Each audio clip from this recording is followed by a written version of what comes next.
Welcome to Rooster Radio, a broadcast dedicated to supporting and promoting local artists in the Gaston County and surrounding areas.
Ladies and gentlemen, we are talking to Seemless Vision. What's up, fellas? What's up? Well, let's start with introductions. Tell everybody who you are, what you do in the band. I'm Mason. I'm the vocalist. I'm Max. I'm the drummer. I'm Kane. I'm the bass player. I'm Seth, and I play guitar. Rock and roll. Now, how long have you guys been a band? About 2 years now. 2 years. And it's you guys. You got to play here once already, and you're going to play again. Oh yeah. I became aware of you through the Fear Illusion guys, and then shout out to Big Jesse. Oh yeah. Yeah, he's real supportive, and it's got to be really nice to have family for guys your age, because you guys are all pretty young. I don't know if you want to put your business out there and say how old you are, but you guys are really young. He's like, no. But it's got to be really nice to have supportive family, especially nowadays. Oh yeah. Mm-hmm. I mean, a lot of our parents help out with like all the stuff we do, like loading stuff, making sure we're getting there on time, all of that. That's definitely a big difference between like the boomer generation and us Gen Xers. Us Gen Xers are way more supportive of our kids. Yeah. Might not Yeah. understand the music, but just I wanted to do that when I was your age, so I'm helping you. Oh yeah. Yeah, I have a feeling like my parents' generation were like, well, we couldn't do it, so Yeah. Why would you? why would you? But talk for a little bit about like how did you guys all come together? You know, you guys are Cleveland County, right? Yeah. Yeah, let's talk about how you guys got this thing going. Okay, so about a year ago, me and Max, we were in a different band. We were doing like grungy stuff, Yeah. and then we just kind of like we realized like this wasn't working for us. Like this was not what we wanted to do. Creatively or like with the other band members? Creatively, like, and then we got so the other bassist that we had, David, who's in Encre Noir now. Okay. It was him and Steven. They're both in that band now, but we played with them for probably the past year and a half, and then we kind of just parted our ways, and then Seth came in first. Mason gave me a DM on Instagram after he saw like a cover I did, and then he was like, "I'm in Shelby." I was like, "Oh fuck, I'm in Kannapolis." Yeah. Oh man. And then I was like, "Fuck that shit!" Like this is kind of like my lifelong dream. So I was like, "Fuck it." Yeah. You know, just fucking pay the money to come up here and do this shit. Nice. And So, then, so you're the only one that and you live on the other side of Charlotte, but you make the trek for practice and all that. Oh yeah. we got it all situated. We go pick them up. We meet them at a gas Yeah, station. we meet halfway at a gas station, 7-Eleven. We take them. Meet up and take 'em snacks. back. Pretty much, yeah. That's awesome. And so, so how did you said he hit you up on Instagram. How were you aware of each other? We knew a friend. Yeah, and mutual friend. A mutual friend had posted his video. Yeah, but I like was like begging her to post it. I was Yeah. like, post it on. Like, I got no followers. Post it, please.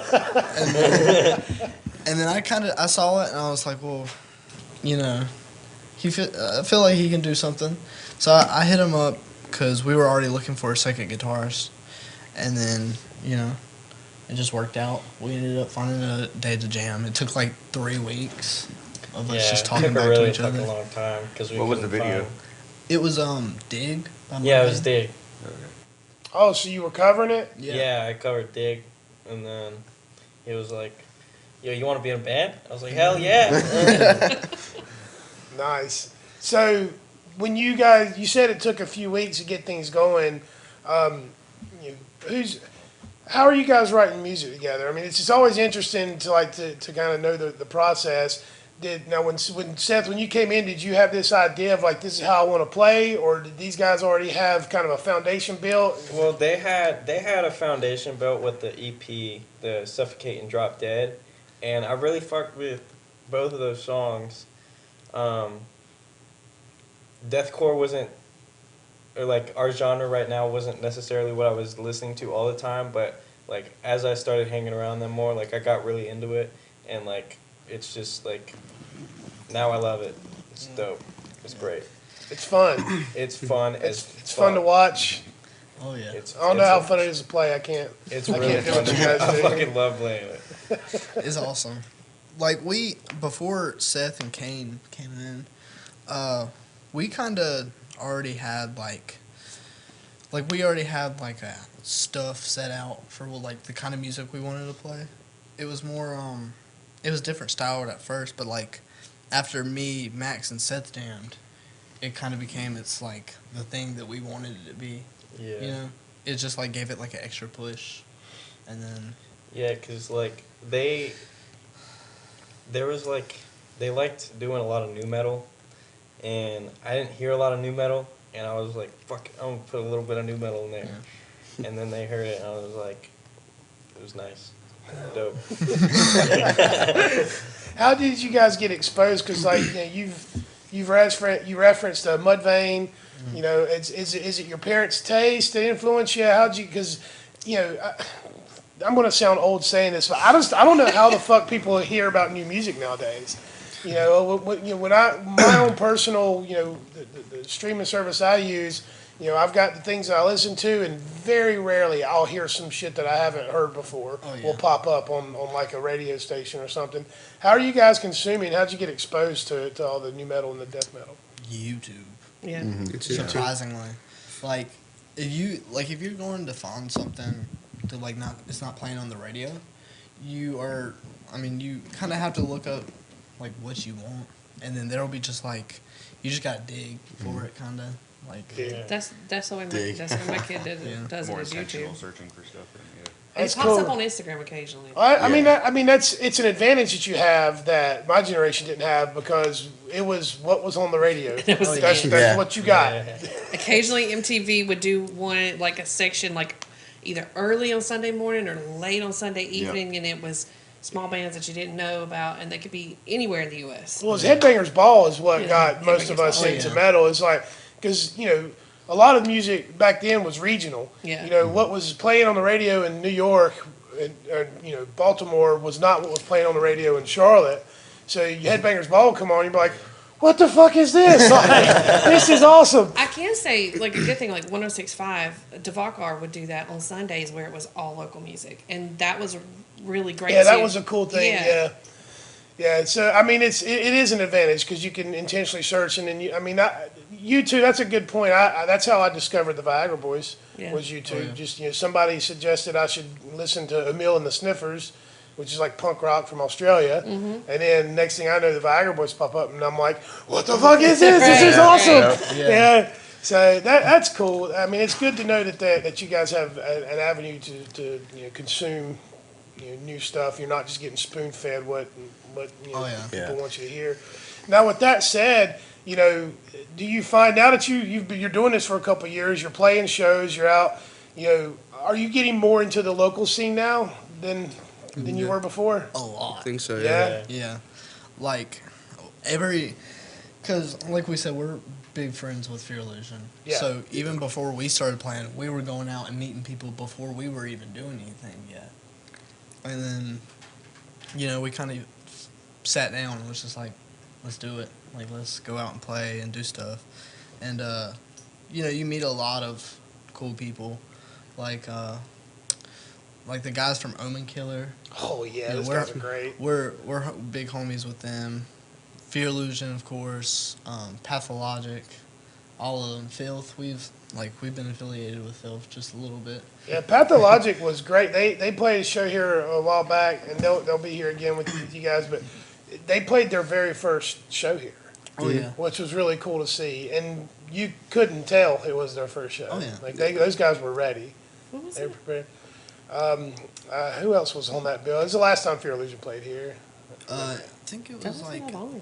Pathologic. It was the Wandering. Something That's like that. right. Yeah. And Fear Illusion. But we're here to talk about you I guys.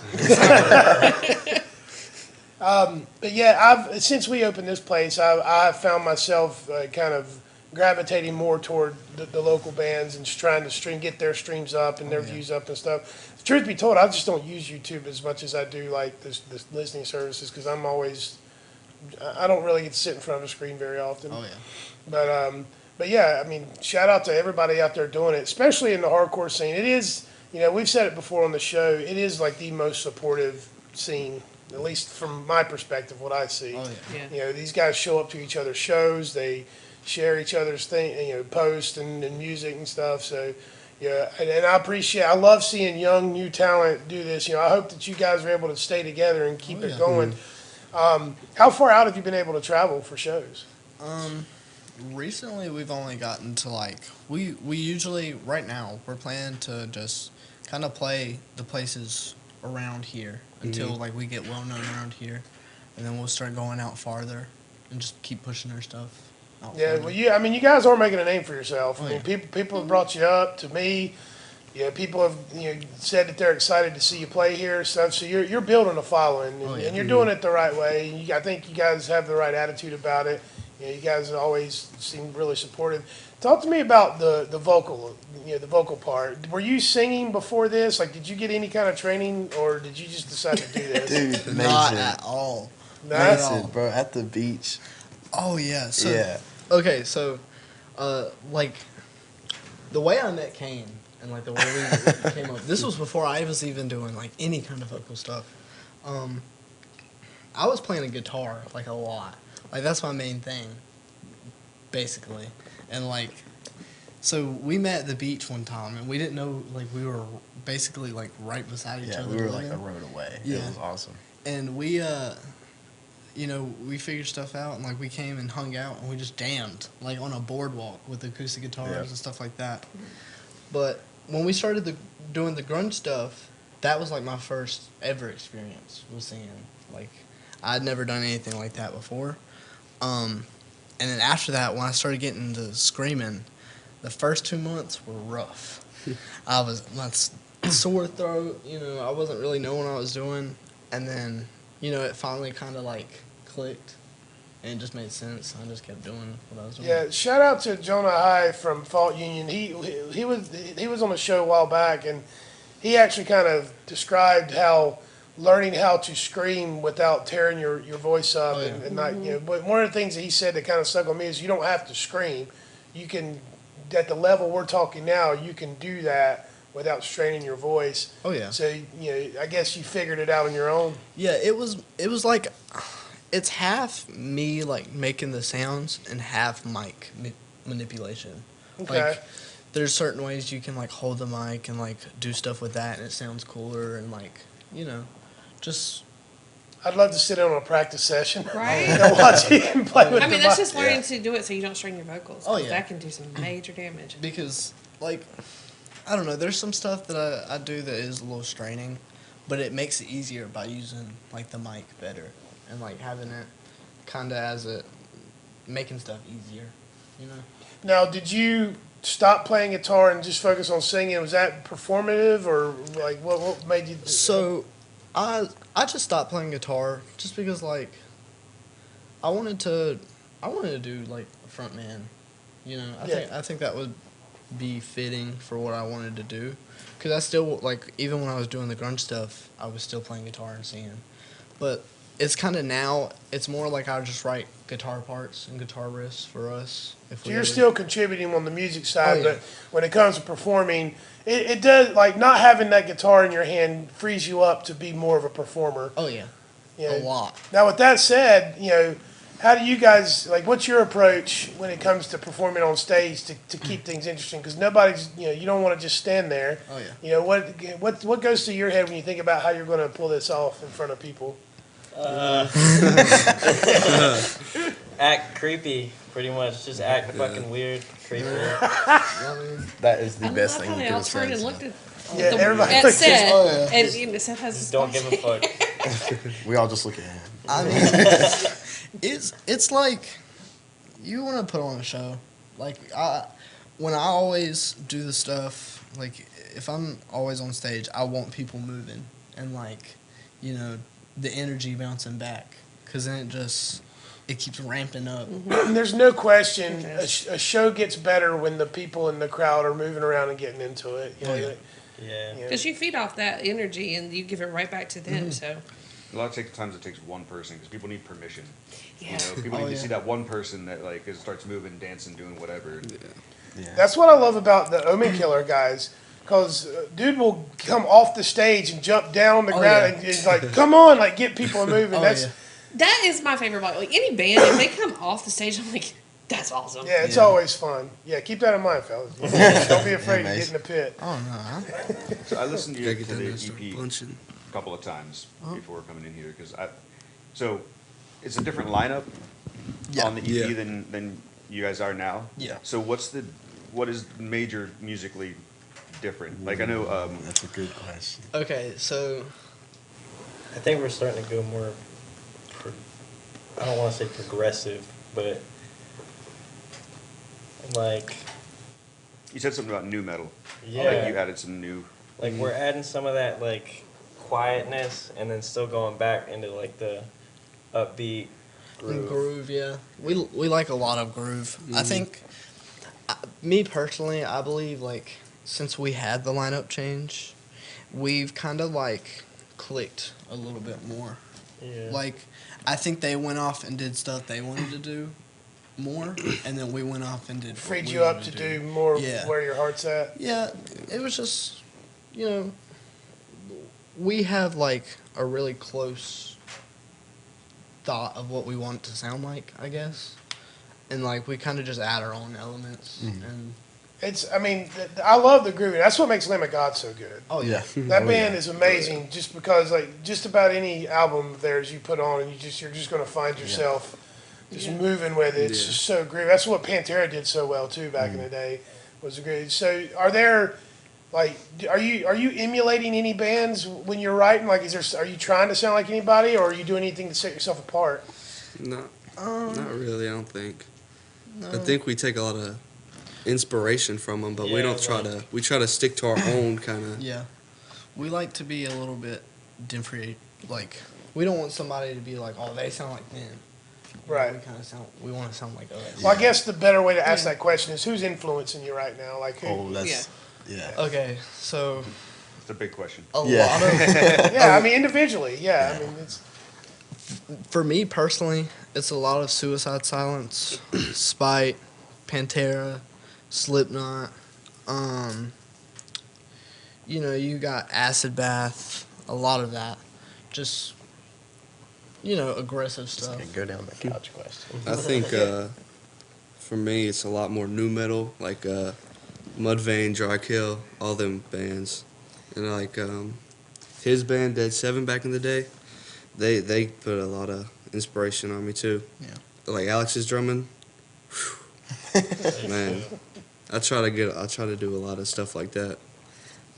Yeah, man, his name escapes me, but the bassist from Ginger. I'm a huge fan of what they do. Oh yeah, that dude's so talented. Yeah, and his tone and like the like subtle like slap notes that you hear, you'll hear that in upcoming stuff. But he's huge. I've listened to him for like 3 years now. I love him. I mean, like, a lot of my stuff, kind of like Max, a lot of it comes from more like new metal bands like Soulfly, Mudvayne, and like, damn. Yeah, you call me Ryan Martini. Yeah. Mudvayne, like System of a Down, like a lot of like creepy shit, I love System. progressive. Who's your Fun hairstylist? shit. I met her through a mutual friend, and yeah, she does a really good job. I mean, I was going, how much product is in his hair? Enough to kill. Yeah. To kill. Is this your everyday look, or is it just for performances? Oh no, this is just, it's like, I kind of do it to like signify that like it's like a different person whenever like I go up on stage or like Okay. whenever I do His something for the stage persona. band. Like a Yeah. alter ego. Yeah. Batman. Spikes. Yeah. Spikes.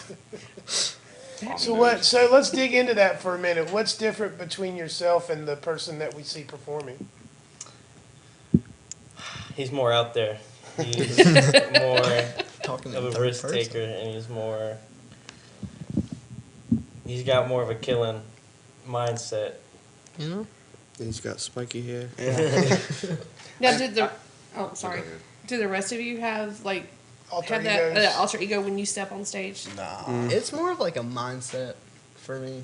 Like when I go up there, I just want everything to go to the best and just hammer it out and let them feel it, put it in their face. I feel like the answer's kind of right in front of us, right? Because they're a metal band, and you guys are super fucking shy right now. Yeah. Quiet. And then That's I true. imagine- Yeah, we got the toes tap in. We got. I know. Yeah. You're all nervous. Relax, man. It's just a conversation. No, Yeah. I get I love being back here and seeing everybody beforehand and everybody's. It's just like, oh yeah, hey, it's nice to meet you. They're all shy and quiet, and they go out on stage and just like, "Rah!" And I'm like, well, that changed. There's an adrenaline rush too when you get Yeah. up there. Oh yeah. It's just that energy feed. Well, we've kind of danced around this topic before, but there's a therapeutic element to doing what you guys do, Yeah. and that's one of the things I love most about what we do is the people that we get to meet and talk to. Most of the people are pretty well-rounded, level-headed, stable people because you have this outlet. Yes. Majority of people don't have an outlet that allows them to get all of the energy. It doesn't have to be negative energy. Just get all of the energy out that's not productive.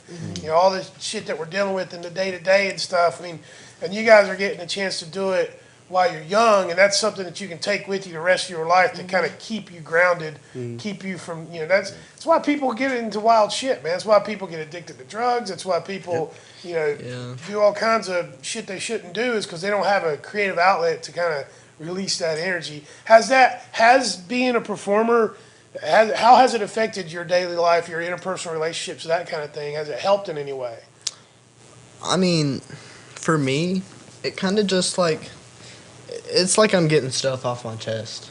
Like I'm just kind of, like whatever your daily fix is or like whatever you enjoy doing. Like I feel like I just exert that, and like if I'm feeling bad or feeling crappy, I'll write something or we'll go jam and I'll feel 10 times better after I'm done.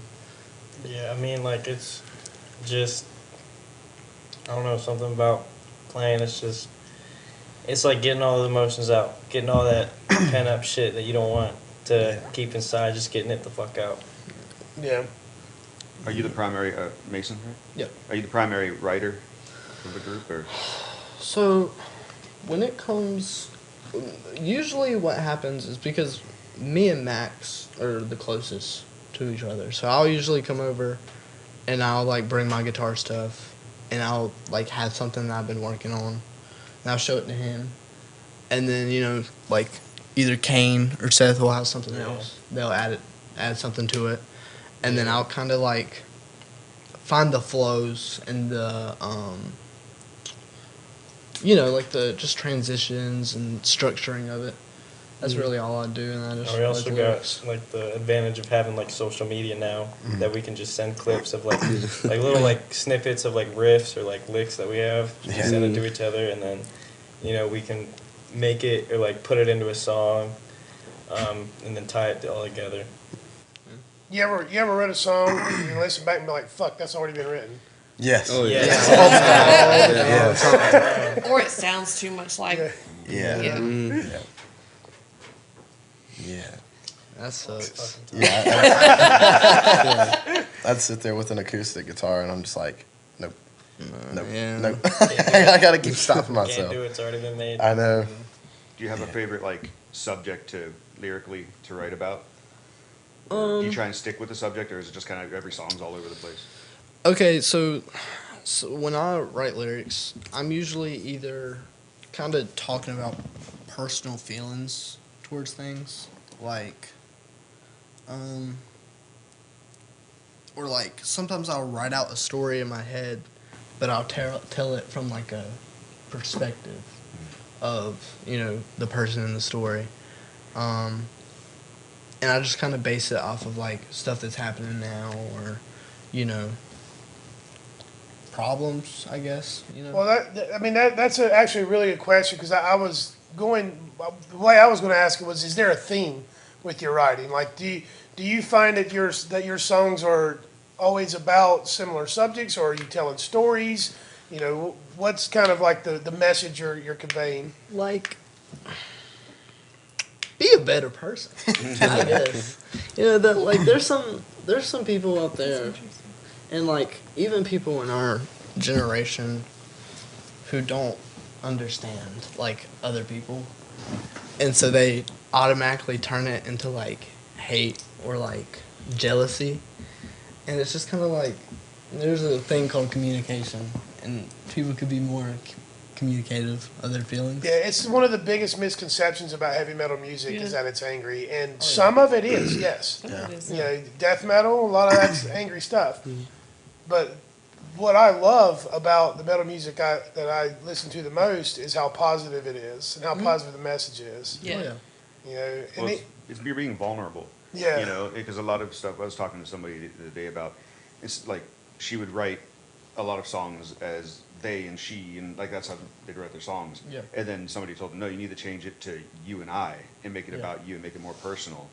And so like it's just adding any kind of art, and especially music, I think, into the world is very vulnerable, and because people could just shoot it down. Yeah. Yeah. Well, like you said, people have that misconception about any type of metal that is dark and evil and everything. Yeah. And it's most of the time very positive and very straightforward. But, on the opposite end, you would think metal, the opposite of metal, bluegrass. Bluegrass is about dying and death all the time. Yeah, a lot of murder ballads. Yeah. Like completely opposite. Like it's not necessarily what you hear. You got to listen to the words along with I can it. tell you one thing metal's not doing. What's It's that? not vandalizing people's cars. Yeah. Everybody get that? Oh, No. I know. I think I know what you're talking about. What was his name? The country singer or something? Her. Her? Oh, yeah. There it Now is. I got it. Come on, man. Carrie Underwood. Yeah. Oh. I mean, but he deserved it, though. I mean, come on. He cheated on her. Oh no, we could. I'd we tear could his make car up, something too. about that. Yeah. I don't know. We could drop kick a dog or something. No, the car is fine. The dog, really? A dog? Yeah. Not the dog. God, I'm gonna eat on her ass. No, but like, I think it's half and half. I think metal could be about anything.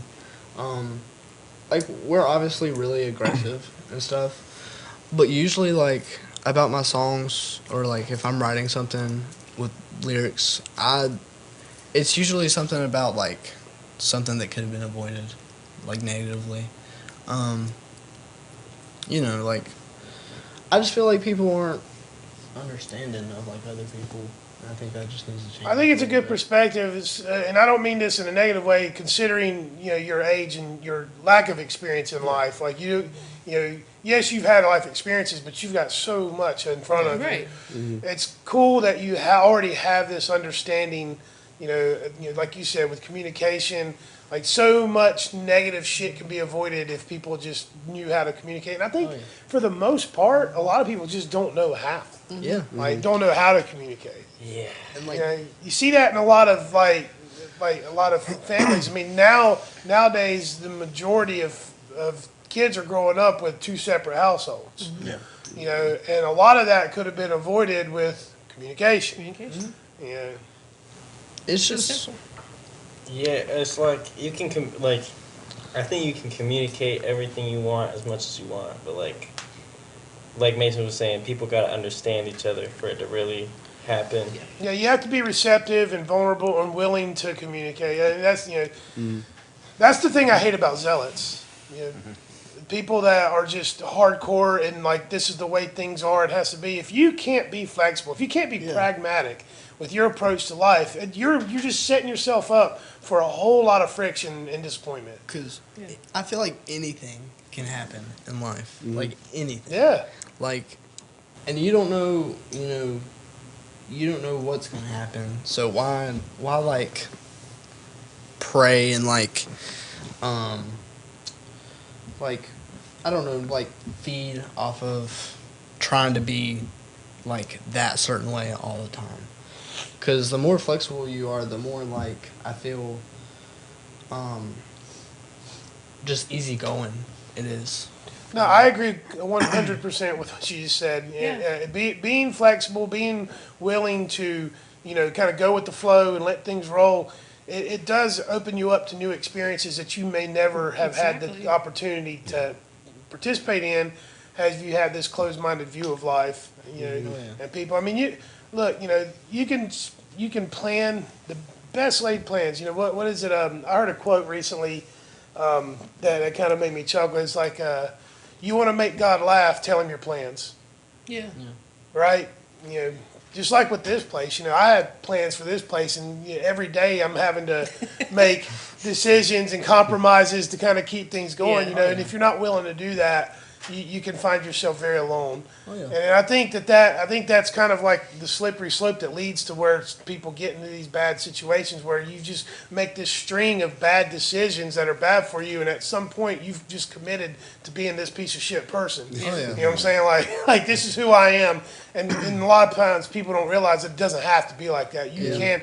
Yeah, I think the biggest hurdle for a lot of people in changing is admitting that you were wrong about something. Yes. Oh yeah. That's a big fucking problem for some people. Yes, it is. And- To realize, hey, I made a mistake, and I need to atone for that. Oh yeah. Yeah. But when you do, things get so much better. It's not like that. It doesn't. None of it happened just like you got yourself in this little shithole you're in. It took time to get there, right? It took a long time, and you making the wrong choices to get there. So now you've got to start putting together better choices, and that's The most addictive drug in the world is being right. So if you're Oh no, you ever snorted cocaine? it's so good to be right though, and so you don't want to change your mind from being right and be like, oh shit, maybe I'm wrong.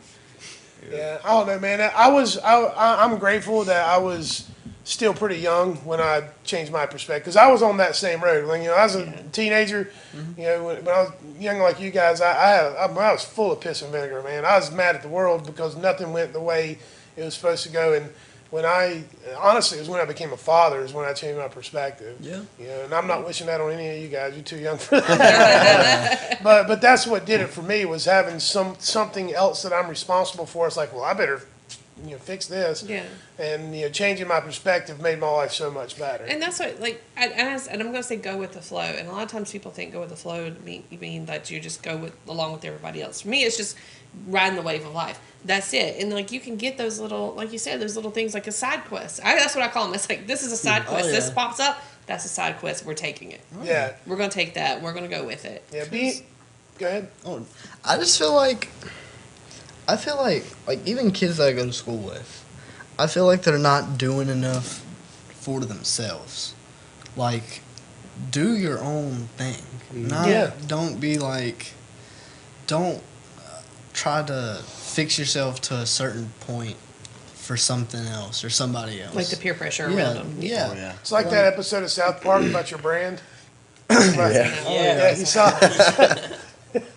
Yeah, it's almost. I mean, that's I don't want to get too deep in the weeds with this part of the conversation, but that's one of the things social media does to us. It kind of just like with your alter ego on stage, it's almost like social media is like, people are using filters for their profile and AI for their profile picture so that they look different to the world. Yeah. And then like what you share is the messages that you're putting out there. It's virtue signaling. All that kind of stuff is it's not real. It's not you're not being true to yourself when you use that tool that way. Yeah. That's how Catfish started, isn't it? Yeah. Exactly. And That show's hilarious. oh yeah. Tragically hilarious. Tragically.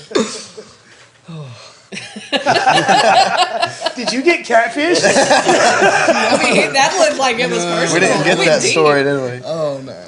Let's tell that story. I mean, could have. Well, what happened? I think people are so weird. Like some people will be a completely different person over like a phone, and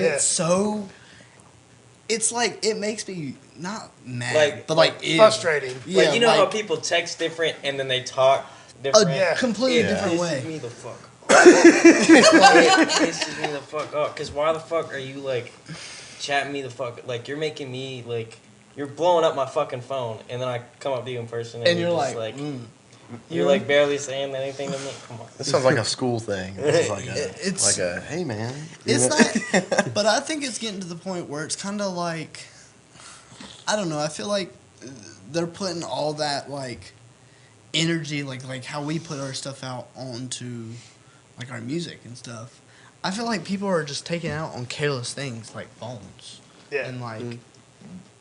Wanting to be that person or like just wanting to look a certain way. Well, it's like having it's a barrier. It's a barrier that gives a false sense of comfort. Oh yeah. Or shield. It's more like a shield. Yes, it's a shield because a lot of people will say something behind a keyboard or behind a screen that they would never say in person. Yeah. Oh yeah. It's the same. I equate it to like liquid courage. When the guy has to have a few drinks to build up the courage to ask her out, that kind of shit.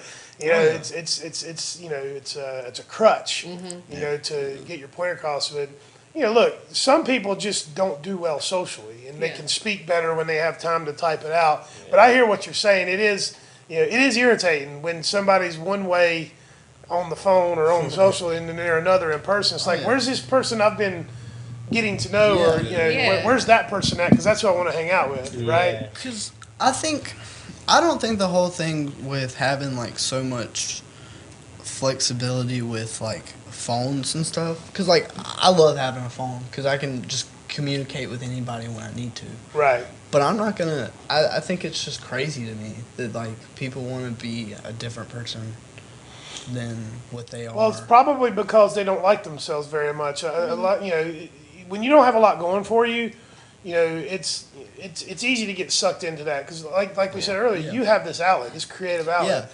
Yeah. Most people don't have that. I mean, it's frustrating for me as a business owner. Like, I know for a fact that if people will put their goddamn phones down and come to a show, their life will get better. Oh yeah. But that's a risk that a lot of people just don't seem to be willing to take. When you put yourself out there, you're opening the door for ridicule. You're opening the door for shame and all the other stuff that comes along with putting yourself out there like that. It's scary. It's intimidating. Yeah, and I think I thought about how people were gonna like think of me whenever I was doing the spikes, but I also thought about how mainly I thought about like myself when I like put on my fucking work uniform. Like I was like, I don't want I'm not gonna make this my life. Like this will not be my fucking life. Not khakis, not a red shirt. Like I'm gonna make. You work at Target? This. Right. No, I work at Quick Trip. You know how old I am? I thought Circuit City. Jeez, Mom. Circuit City. Just no, my but immediate thought. Yeah. I'm a lifeguard. yeah, like that. Like that's not gonna be my life. I'm not gonna have to wake up early as fuck in the morning. I appreciate the hell out of that. I appreciate the hell out of that mindset because it's like it is like putting on a uniform to go perform. And I love it. Like some of the most fun bands are the ones that put that kind of effort into it. You see a lot of people using face paint, and will dress in costumes and stuff. look, War. Look at Man, that's I awesome. saw War in concert. That shit was, bro. I got fucking. Did you go to the one a few weeks ago? With Yeah, Mudvayne? I was PNC. there too. Yeah. Dude, holy fuck! They started pissing on everybody. Yeah. Hilarious. Really? Did we War actually was one of my pee? bucket Dude, list no, they bands weren't. that I need They to weren't go see. pissing, but it was So, like you it get was pissed like on? fake Huh? blood coming out of like fake dicks Oh and yeah, shit. there's all kinds of Yeah. people wear white shirts just so they can get the stains on the shirts and they keep them. I don't get Yeah, I would frame yeah, yeah. You're not They pissing do. on me, bro. They it. More do. power to you, but I don't get it. Look, I didn't when it was on my list. I didn't get it at first, but then once you're there, it's so much fun. Well, don't do it here, but feel free to get yourself a big super soaker cannon and start shooting people with fake blood. Any element, just don't do it here. Yeah. ICP's got the Fago, and I would. Yeah. I would never book an ICP show. You know how Oh I don't want to God. clean that That's shit supposed up. to be sticky. Everything can be so sticky. That's like the cheapest drink too. I think that's why. Yeah. $1 a bottle. Yeah. I could just hear the conversation between me and Mike about having to clean up face paint out of the bathroom. The monitors. Oh yeah, in the monitors, we had to put Yeah. shields over them. Yeah, that's my big thing. Is just that equipment on that stage is really expensive. Yeah. I don't even want people taking beers on the stage. Yeah. But it's a club, right? Yeah. It's a concert hall. Shit like that's going to happen. What am I going to do? Like tell people not to not Bring to drinks not to bring drinks on stage. Like You it's can't cross this line with a rude as drink. fuck. Oh, my It's goodness. part of the risk that we take. Dude, you also get tired as fuck up there, and you want something to drink. Yeah. You just Yeah. want something. Oh yeah. That's why I That usually was- try to catch everybody. Do you need some water? Did you Oh, have yeah. it with you? when we played here the last time, I was so scared because I didn't bring any water, and then I saw the refrigerator full of water, and I was like, yes, yes. Yeah, that's the one hospitality thing we can still afford to do is Water. buy water. Get some water. Every now and then I'll get emails from like traveling bands and stuff, and and I get it. You reach a certain level of success, there's an expectation that they want hotel rooms and meals and this and that. I had one. I had one band reach out and say that they had to have 2 cases of Busch Light in the creek. Had to. Had to. I was like, if that's all you're asking for, maybe. But no, it's funny. What would be in your ride? Before we wrap up, this will be a Yeah. fun way to end the show. Let's say you guys get to a point where you've got a rider now, where you get to make certain demands. What's each one of you? What's in your rider? God. What do you want? Mason. Seth, you go first. You go first. Hairspray. Well, I have for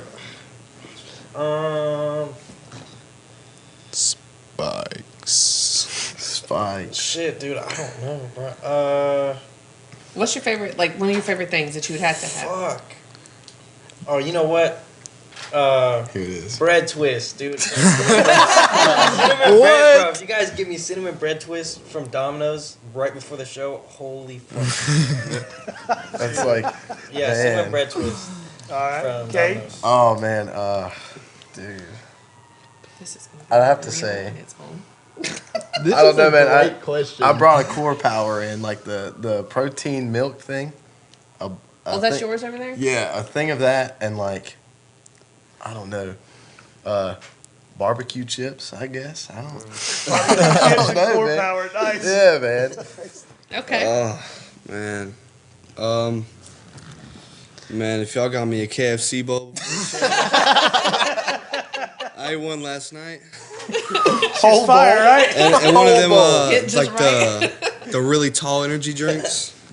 Y'all gonna have a good show. They're gonna come back my here and get gosh. you guys for the show, and you're gonna be in food comas. Right. Like we can't go on. We're sleeping. Gonna be And a bar, Vince 'cause Nealon's who eats sure. barbecue chips and milk? All right, Mason. What's your big Yeah, thing? it's interesting. I like some tea. Some tea. Some sweet tea. Yeah, This is any type of tea. Bojangles. This is like the Bojangles most from simple, Bojangles. humble, Yeah. honest rider ever. I just need some tea. Nobody said a fucking giraffe. I mean, I'm like, A giraffe. Can I change my? no, you said what you said. I want a hippo Those are dangerous. No. on stage. Awesome. be on it, So we got to playing run to KFC, to Bojangles for tea, yeah. to Grocery store. Yeah, you can go to a gas station and get More one. power. We need an intern. Awesome. Well, fellas, I really appreciate y'all doing this, especially on short notice. For those who don't know, I asked these guys like 2 days ago if they could come do the show. So thank you for being accessible and being willing to come. And thanks for coming in and talking to us. You catch these guys, listen to them on Spotify or Apple, wherever. Seemless Vision, they're a fantastic metal band. They're young. They got a long road ahead of them. So come show these guys some support. Come see their shows every time we book them. Anything else you want to share before we get out of here? September 29th. September 29th. Be there. With Filth. Filth. Filth. Fear, illusion, Did you headset me, pathologic. Don't make me do that. I'll cut myself. Thanks again, fellas. Check them out September 29th here at the Rooster. Peace and love. Peace.